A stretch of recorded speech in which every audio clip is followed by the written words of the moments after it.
G'day punters, welcome back to the Punters Academy this week. John Walter from racingwatch.com.au. How you going? I know where I'm from. You know where you're from? Yeah. You should all know where we're both from anyway. Okay, so Saturday, John, we was told earlier in the week that the track would be a heavy track. And Yes. I don't think anyone actually thought it was going to Well, then be. Saturday, they put up a 7, and everyone, what I was kind of said was it was they were putting 7 to stop scratchings, that it was still heavy. That was kind of what everyone was saying. The trainers and everyone, they were saying, they put the 7 up to stop any more scratchings because of races like the shorts were sort of running out of runners. And then, well, you'll know what it turned out more than what I... Yeah, so what are you saying? 6.1. Look, there's a couple of different things here. So, first of all, after race 1, being that that's the only race I had the guide for, I said on Twitter that it was a 6.4 or a 6.5. After race 2, I think I revised that closer towards the 6, and there was a bit of discussion with Dominic Byrne and myself about the wind and the headwind, and look, that was obviously a talking point going into the meeting. We had a nor'easter blowing, which was obviously a tailwind in the back straight and a headwind in the home straight, which is going to help leaders. And the shoot races, we were all worried about, well, I was worried about the side on the back of the rails and run horses. So, look, the wind is, started off race 1, nor'easter, between 19 and 31 down there, just on the right side. Oh, that's exciting. I didn't even know about that. That's a good one, yeah. Well, that's something I put in. Oh, you put that in manually? Yeah, I type it in.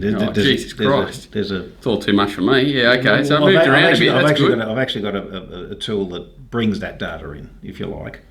But anyway, we'll talk about that later. So we had the highway kicking off, and we had a below average tempo being set. And I will say from the outset that I rested on a 5.4 for the day based on official times, but I can tell you the official times are wrong, and we're looking close to being on a 6 for the day. So it wasn't so far out? No, but there was a number of races where the sectionals were so is that the official? So they updated it to a 6 late in the day, did they? Yeah, they went from a 7 to a 6 after race 6, is 6, it? 7? Yeah, so 7, 8, 9 was a 6. Okay. They caught up, and here we are. But it was a day that you had to sort of, I suppose, make a decision on early about what you thought the pattern was going to be. Well, it was, rail through Randwick. As soon as you're thinking heavy, you're not thinking fence. So you're thinking sort of off rails in run. Yeah. And then the wind as well was always going to hurt rails in run possibly. So you'd think and then all of a sudden it looked like you had to be, played more like a Rose Hill track than a Randwick track. It was kind of... It was a bit weird, wasn't it? It was weird. A bit weird. So we had sort of winds at the low end at 19 in race 1, and then after that it was sort of 24, 25 minimum and gusting up to about 40. So there was definitely a factor there, and that meant that the track speed for the late part of the race from the 600 was slower, obviously, than the first, and that's what's dragged the overall condition back down to close to a 6. But anyway, we start with the highway. Marikawa, I think we call it, is it? Yeah, close enough. What do you say here, John? I mean, I know a couple of people liked it, and I think you might have. Yeah, I liked it. This is the only race in the day I was allowed to bet in, so I was lucky to find the winner. I thought there was sort of a couple of three options in the race. The one that ran second, which was Fair Income. Fair Income, that's exactly what it's called. And General Scarlet, he was a little bit disappointing, but he might need it dry. He's trained up in Tamworth. He hasn't seen a drop of rain in his whole life probably. Right. So he probably didn't appreciate the surface. And actually, when the way he raced, sort of outside lead, and he was a bit soft late, I thought maybe Marikawa's come from back, but it did come from back and inside, which seemed to be okay the way we've looked at it. Yeah, it was about 4.7 lengths off the lead at the 600. So he's probably found the spot that was okay for the day. But it was just a nothing race. It was a very, very weak race, and that was... Not as bad as last week's. Not as bad as last week's, but the win wasn't too bad, but he was coming out of decent enough form. Just looking at all these other sectionals and rankings, the winner posted 13th best performance for the last 600, 9th best last 400, 8th best last 200. Yeah, and it's not easy to come from back over 1,000. So he's done something, but he was in good form, and he had probably better, stronger form lines than others. He was well found later in betting. Doesn't say much for him, does it? Yeah, he needs another similar race to win the race, and the others probably need a little bit easier. The second horse was a good effort. He was a good effort. But, again, he probably needs something very similar. Right. Okay. So we'll get on to the 78 over the 1400 for the second race. Cuba, God bless This is its the one heart. that, yeah, threw its cat amongst the pigeons. This, like when it's sort of gone out, this is the horse you're not looking for. Yeah, like, this is the pattern you're not looking for. One rails leader. Well, I wasn't. Yeah. I wouldn't have been. And Well, all of a sudden it does that. I backed the horse at Warwick Farm to start. I was a little bit before, surprised his price. Yeah, He got out to good odds. Yeah. So I got out. I think I averaged around about. Was it $9? This? Oh wow. Okay, so it was well back because what did it start $6, something like that, $6 or $7. I'm not sure. Yeah, like I was chipping was away pretty on the expensive. fair, and there was a bit of early action there. So, But he was out like the way they've worked out how to ride this horse. He needs a more aggressive ride. They box seat him. He's not a horse that tends to hit the line, so they've worked him out. I was a bit worried when Chris Williams. I mean, I was glad that he was riding the horse and he'd push forward. Well, after he'd ridden the first leader and it was favourite or close enough to, and it had sort of failed, it was very easy to think he might be a little more timid on this one. But I was worried about him sticking to the inside. Yeah. In the straight, I'm thinking to myself, why aren't you? He's a genius. Well, I don't know. I mean, genius. the horse was definitely weakening in the last 200, but Entitled to, considering entitled what to, it- because it had actually run from the 1400 to the 200. It had run the fastest or the best performance of the day, so he was entitled to stop. Yep. No, he's going really well, the horse. Yeah, the horse is I don't going think he'll really be getting that price next time around. Not much behind him. A good result that for me, and look, I saved on Superstar Bob on the fair, and He definitely had his chance, the Bob. And I had something on Fence. Eugene's pick. I was looking for some betting support for Eugene's pick. Yeah, but he was a little didn't bit eventuate. flat. He definitely didn't go as well as he did. Sort of whacked into fourth. There was a few disappointing horses actually in that race. Master Ash Final Award didn't really do a lot. I think the merit was all with the winner pretty much. Yeah, I think so. Yeah. I think so. So Juniper won the next race after setting a very solid tempo in front. Graceful Glamour. Yes. Set the tempo. He sorry, sat just I don't behind mean him. Juniper. Yeah. I don't mean Juniper leading, but after I should have clarified that. You're Yes. right, John. So they've gone along around about 7.5 lengths fast there to the 600 and come home a couple of lengths below. But look, Very well set up, the winner. yeah, he was. Had the right run. Took the whole straight to get there. I think that's everything in its favour that it could have. Obviously, Couldn't the have done much performance more, is could it? pretty solid, but the time's good. So the performance is good, but that was Christmas for that horse. Yeah, it was. I mean, Graceful Glamour indicating there it was the fifth fastest or best to the 200. So, yeah, certainly putting the pace on. Look, I was on Master And he was only of Wine. second up. Yep. I wanted to back Junior Power, and I just couldn't quite get to the price where I wanted to save on it. But Master It was very firm, wasn't it, Juniper?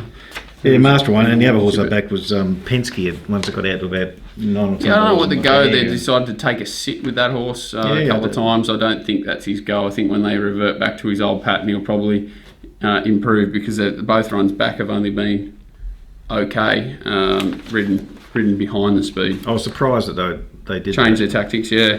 They did that. Yep. Graceful Glamour ran second. He had its chance, but only second up. Maybe there is a race or two left in her. She's sort of was a little bit soft at while first up, but if she goes back to mare's grade somewhere, but maybe while all these the really good mares are taking each other on, she might pinch something. Dealmaker, I was vehemently Look, it's like a opposed barrier to it. trial, right? Well, I marked it 12 to 1, and I know some people marked it quite short, but Well, you knew your fate after about 50 metres when he dragged it out the back that you were in a lot of trouble, and what was he he gonna rode do? it for luck. Well, that's it. Where was he ever going to go? But you knew you were in a lot of trouble, and I'd treat that as a barrier trial for Dealmaker. What did you make of Re-Edit's run, John? I don't remember. No, honestly, I didn't pay enough attention to re-edit. It was a little bit soft during the betting, and then late it sort of trimmed up a little bit. Yeah. You know, I gave While it the some horses, sort of chance. so they're not. I just hate trying to work them out. So it looked to me like in the betting it suggested that wasn't the grand final for any Waller runner in that race. Yeah. Yeah. Yeah. Okay, so we're going to get on to the T-Rows now, and look, I marked Libertini very short, 8 to 15. And, expected it to win, and I was opposing Funstar. I marked it 10 to 1. I couldn't have possibly have had it. Yeah. What do you say there? Did you? I marked it favourite, but I only on opinion more than anything. I think with the 1400, and I expected it to be a more testing surface too, which is I thought was against Libertini and far more in the hands of Funstar. The way it all set up, I'm a little bit surprised she got home, but I think she's a pretty good horse. And it was a weird ride. Like, she jumped in front and sort of had this chance to sort of dictate to the others, and he was happy to take a sit, and then that backfired when he got shortened up a little bit by Libertini early, and then she got over racing and he's had to pop out. So it was a good win.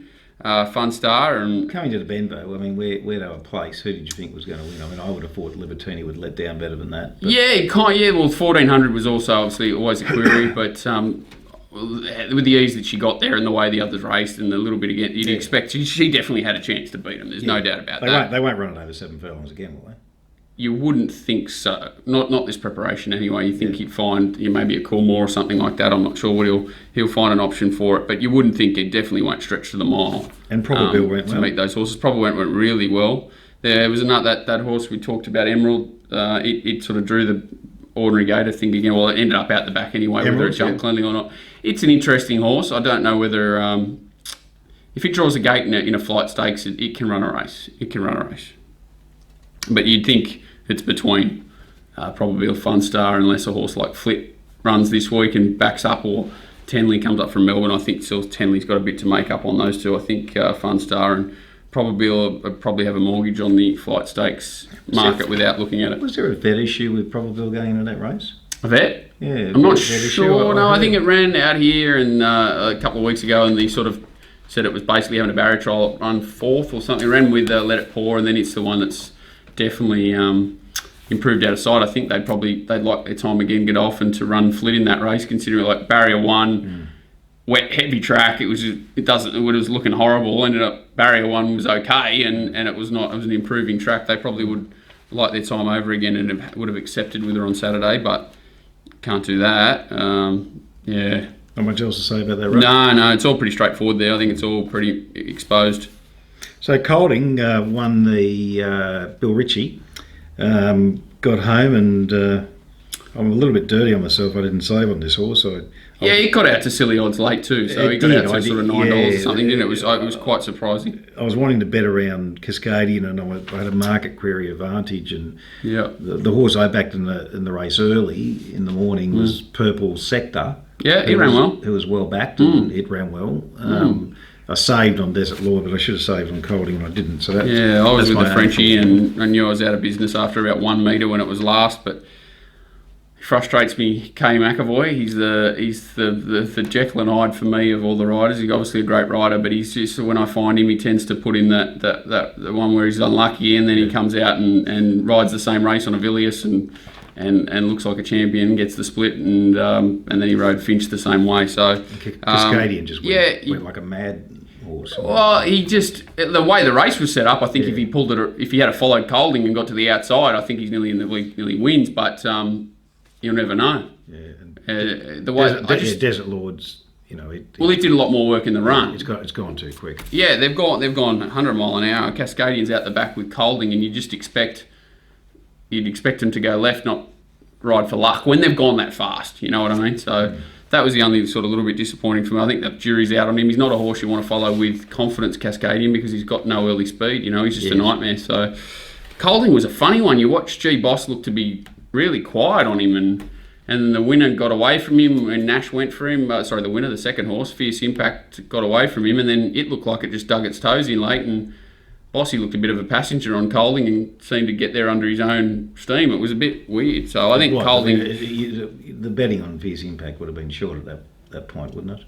It had to be. It was 100s on, because like Boss is sitting there like this, not doing it. He's trying to shake at it, and Nash is as fierce as all hell, and he's run away from him, and he's just dug his toes in. Colding's gone. But you expect Colding to go to an Epsom, and he's dead set a lightweight chance there. I assume G-Boss will be back on him again, but Dreamforce, I assume he probably goes to an Epsom too. Not Dreamforce, who was the second horse? Fierce Impact goes to an Epsom, I assume. I don't know if Cascadian will get a run now.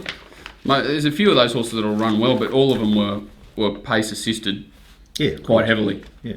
So I don't know whether those horses are good enough to win an Epsom. Okay, so the shorts we saw Pierrata win, not surprisingly. Yes. But I couldn't bet in the race, really, because it was all, what do you do with these horses? It was all going to the Everest Who's barrier trial? Classic Legend first up was always going to need a run, but the improving track was helping it. You know, if it was a heavy track, I would have nearly penned Classic Legend. Where was Piarata going to be? Was going to be out the back, and then how slow were they going to go? Like Redzel looked like it'd probably get full control again. It did. Home of the Brave, would it go out and test them because there's no good Godolphin horse in there, which was kind of in my mind. I thought they might try and bust a couple of those contenders up a bit for the Everest. It wouldn't hurt them, and that's how the Home of the Brave sort of races best. But he didn't do that. It was sort of a controlled tempo, and Piarata, I love how he dropped the bit, and it just so strong. I just thought, fuck, like it's gonna. Yeah, it's a good Classic horse. Legend's gonna need to be a good horse to beat it in the Everest. Like just out of this race in isolation, Redzel will run his normal honest race. They leave him alone. He'll run well again. Did he go too slow from about the 600 to possibly? But yeah, I don't. If it was game day, I think it would have been highballing more. It's just. That's just the how they go in those small fields, isn't it? Sometimes they just go a bit slow and let the back markers into the race, which they wouldn't do in a bigger field. So Piarata probably had things to suit, but I just love how you could see that he wasn't really suited by that slow tempo, and he's just got that surge, and then he's got another one late. You know, he can hold them off. So he's grappling well. Went well, but I can't see him possibly turning the tables. I doubt he gets an Everest slot off that. Definitely Classic Legend and Piarata, the two that are quite interesting, and then a horse like was there only one slot? Santa and Lane or something. Well, there's definitely James Harron's slot. Yeah, that was the one. Yeah. He hasn't made a decision as yet. No.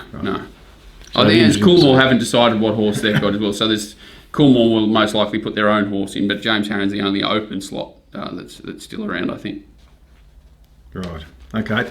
On to the George Main. We saw Avilius bounce back. The overall time for Avilius was slower than the other mile race there, the 88, won by Junipower, but really it was all pace related. Yeah. Sectionally, if you put the two horses together, you couldn't possibly back Junipower to beat. No. So that's where the overall time, can be a bit discrepancy. They could definitely overplay Junipower's performance and underplay Avilius is simply on times, but it's especially when Junipower's was set up by another runner, and so was Avilius. Really, like its last sections would have been very good. So they're both out of control of what the leaders have done, but Avilius seems to have it all over it in its last. Well, that 600 to 200 split from Avilius was the best performance of the day. Yeah. So and it's a bit. He's a bit flattered by his margin, I think. Maybe not. Maybe that's what he probably should have been priced at, because Dreamforce has had every conceivable hope. Happy Clapper basically the same. I think he may be bordering on Gary Gone, Harry Clapper. Like that's as good as he can go. I think this prep maybe he's not at the level he was previously when he was racing Links. Samadou didn't repeat its previous two performance, so there's a flat run. So that's also a little bit flattering for Avilius. There was really no opposition here is kind of where I'm getting to. I don't think Very Elegance are really a weight for age horse either. It just won't settle. No, and it's just that's what it was dominant in 3-year-old filly grade. It's really got to. It's one of those horses for me. I could never back it in any race, and it's got to prove itself again at whatever level it is now before I'd even take it seriously. So, Avilius dominant. Did it have a little bit of help by others not getting to their best, maybe? And Dreamforce probably that's as good as he goes. The way I looked at the race, and I didn't bet. I'm just looking at my market. So I would have had to have been on Dreamforce and Samadou. Yep. And I didn't want to back. I didn't want to get cornered. Yeah. I didn't want to get cornered back in two horses. Of those biases when they're not exactly, and they're not really weight for age proof. Really, Samadou's won 2 in a row, so it sounds silly, but they're not really. Compared to it wasn't going to get the same setup. Favours, no, and it actually did get a little bit better conditions to suit than you probably would have set it up before the meeting. But still, Avilius. It was one of those ones after the race where you just I was sort of thinking to myself, it had to win, and it had to win. Unless he sat last and circled them. It had to win, and it probably would have won anyway if he did that. So, he's no surprise there. He's the only one that you could take seriously going forward to a race like Cox Plate, that's for sure.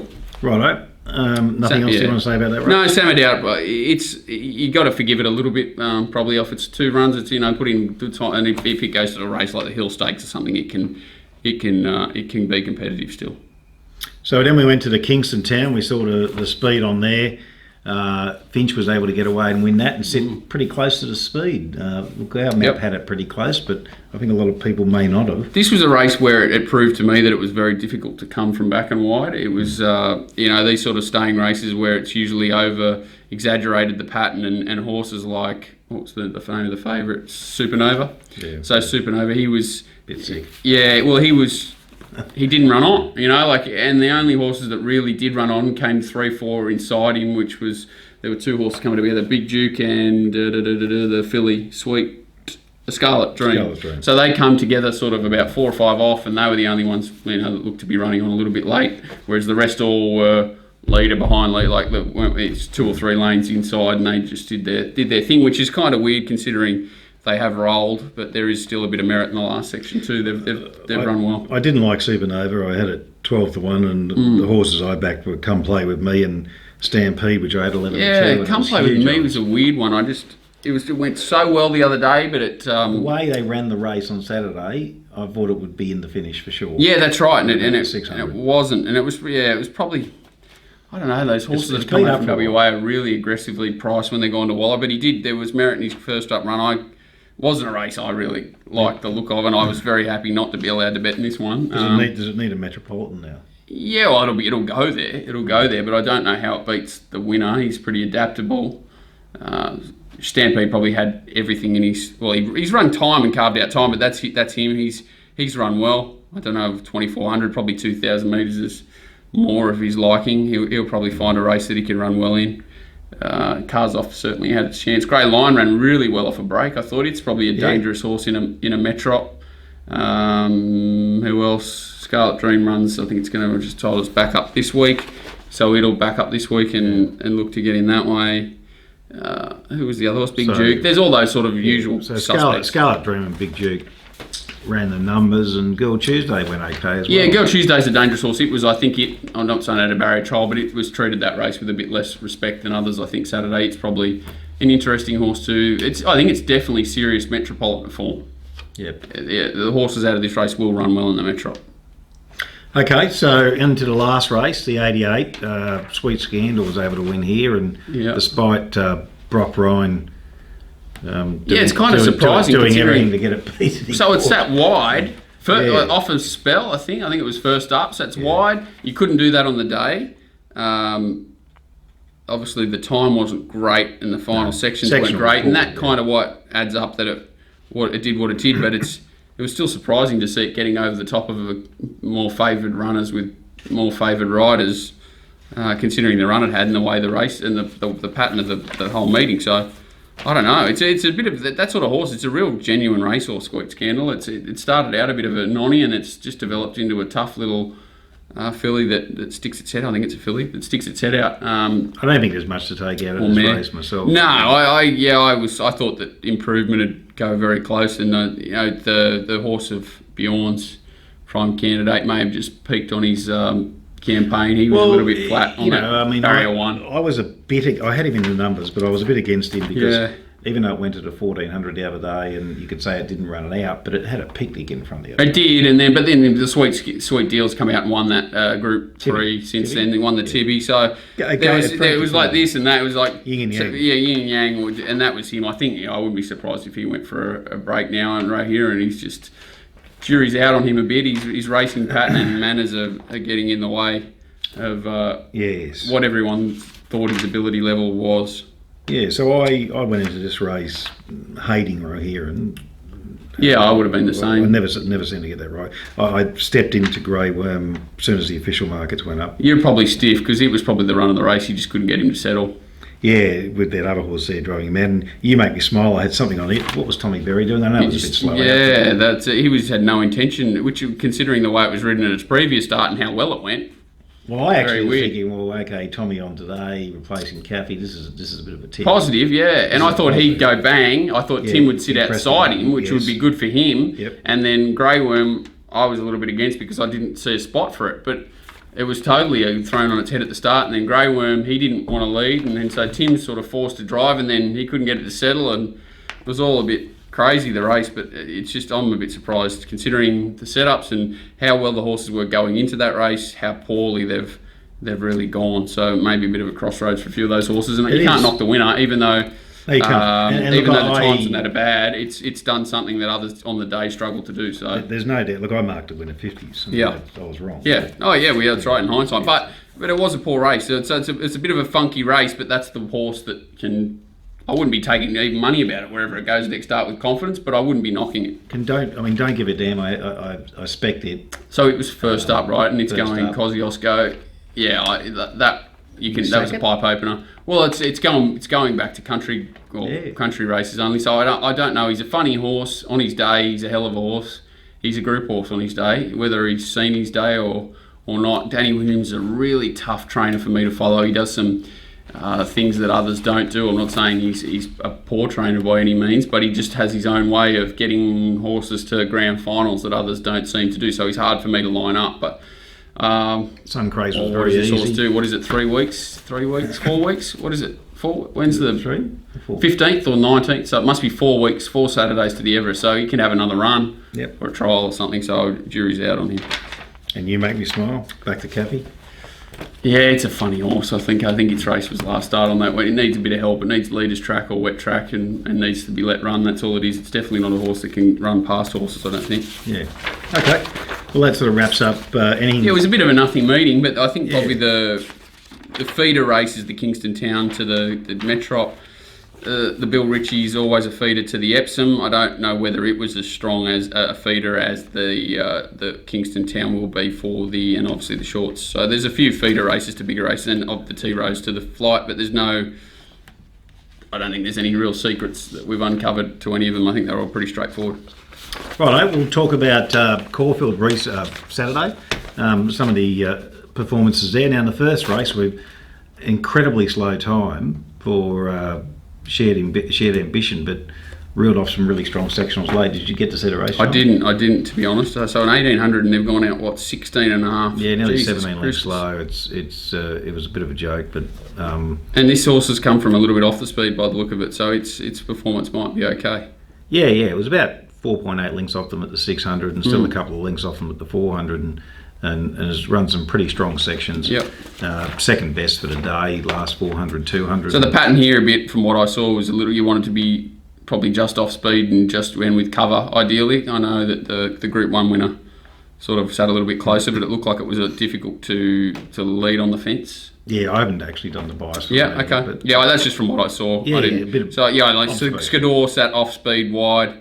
I know Manicure did. Brigham Rock sat back, but then came out to that spot. Obviously, Very Good Jim Other didn't. I'm Eloquent. William Thomas, not so sure, but yeah, okay. So the How Now Stakes, John Manicure. I mean, it's It's a huge win. Like for a horse to sit wide, no cover. I think it was first up as well, over 1200, and it put him away pretty quick. Yep. I know there was a couple of hard luck stories back in the thing. Obviously the time's not extraordinary, but it was pretty standard. It's effort. It's a very good horse on its day, Manicure, and that's it. It's a Group 3 mare that can pick off a similar race. maybe Angelic Ruler, who It's the one that ran second. the one that ran second. Yep. You know, it's gone okay. Yeah, especially it's probably very similar. I reckon those sort of horses just need to stay in that grade. Manicure, probably they could step it up, but it'd struggle. It's one of those horses where it's dominant when it's in its right grade, and then when it's stepped up, it's tend to be found out a little bit. So similar race for it. So in the naturalism, we saw a pretty even tempo being set by, or slowish tempo, I suppose. And then they've ripped considering home. the final section. They've ripped home. Brimham Rocks. It's run some One of time. my bloody horses, and it ran very well first up. It was in a race. I can't remember the race. It was one of the races. Might have been a Sam Doubt race or something like that. Last start where it was just impossible to run on. It was one of 26 Waller horses that were out the back that you were just trying to split them, which was better to run. And I think it was one of the had a little bit of a shining light on it. Probably not a horse you were expecting to find second up, but sort of third, fourth up, and was aided by it sat behind Wolf. Back on the fence, and he's got behind Wolf, around Wolf, and he's still sitting in there. I think Wolf's still trying to get out. Don't know what the heck the bloke was doing on Wolf. And there was another one out the back, a good horse. Is it Steel Prince? Steel Prince, it's gone nice. Yeah, so it was another one that was out the back in trouble. I think the winner's a little bit flattered by its margin again, but Second horse had enough on the line. yeah, So I think the ones that were anything that was in front of Brigham Rocks in the run with cover, or I think those are the horses I'd be a little bit concerned about way they finish, because horses like Wolf and Steel Prince certainly should have finished closer, and the horses back in the field obviously hurt by the tempo too. So Brigham Rocks definitely did something, and I can expect it to sort of go forward off this run.